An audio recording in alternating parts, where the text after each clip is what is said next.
శ్రీ గురు గణేష మాతృదేవోభవ పితృదేవోభవ. ఈరోజు మనం ఏకోపచారం అంటే ఏమిటో తెలుసుకుందాం.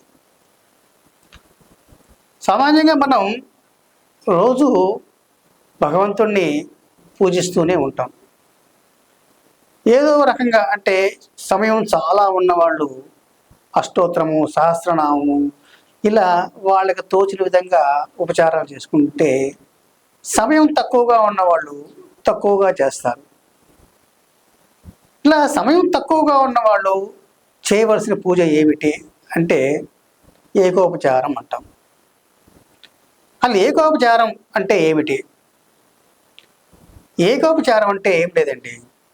ఏకోపచారం అంటే చక్కగా స్నానం చేసి మంచి బట్టలు ధరించి భగవంతుడి ముందు నిలబడి ఆ పరమేశ్వరుడికి ఇలా రెండు చేతులు జోడించి మనఃపూర్వకంగా నమస్కరించడమే ఏకోపచారము అంటారు. స్వామి ఇదేదో బాగుంది, ప్రతిరోజు గంటలు గంటలు కూర్చుని దేవుని పూజ చేసి పనులకు వెళ్ళాలంటే చాలా ఇబ్బందిగా ఉంది, కాబట్టి మేము ప్రతిరోజు ఈ నుంచి మేము ఇలా ఏకోపచారమే చేసుకుంటాము అని అంటే కుదరదు. శాస్త్రాలు ఏం చెప్తున్నాయంటే భగవంతుణ్ణి ఖచ్చితంగా పూజించాలి. ఎలా పూజించాలంటే రకరకాలైన పూజా విధానాలతో పూజించాలి.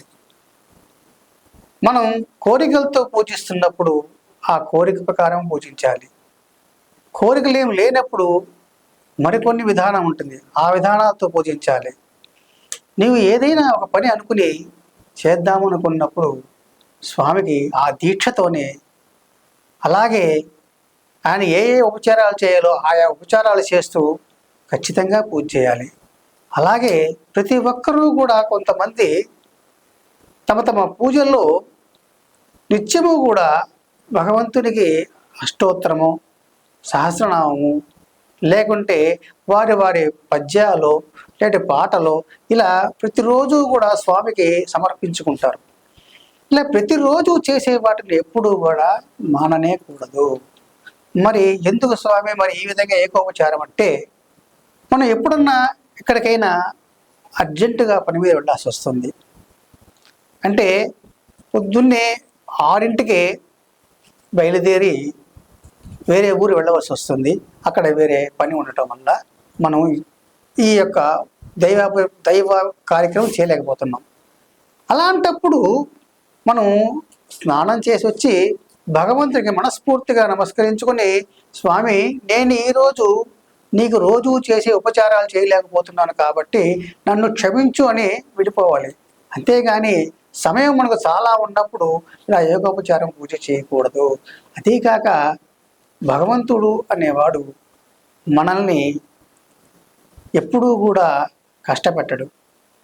ఆయన ఏ విధంగా చేసావో పూజ అనేది చూడడు. ఎందుకంటే ఆయనకు కావాల్సింది భక్తి.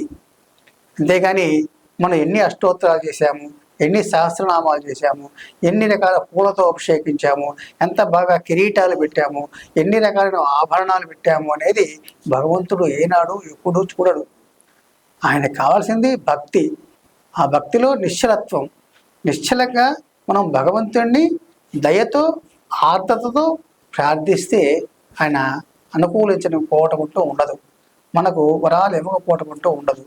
కాబట్టి ఇటువంటి వారికి అంటే ఇలా నిత్య పూజ చేసుకుంటూ ఆ నిత్య పూజలో ఎప్పుడన్నా అవసరం వచ్చి ఆగిపోతే ఎలా అని బాధపడే వారి కోసమే ఏకోపచార పూజ చెప్పారే కానీ ఇలా మనలా మధ్యలో పారిపోతాము, ఇలాంటి చిన్న చిన్న ఉపచారం ఉంటే చాలు హాయిగా అవే చేసుకుపోతాము అనే వారి కోసం ఇది పెట్టలేదు, గుర్తుంచుకోండి.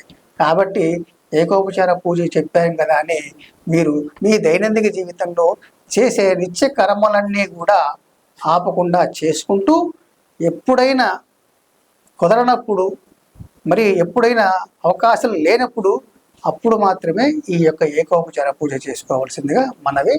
స్వస్తి.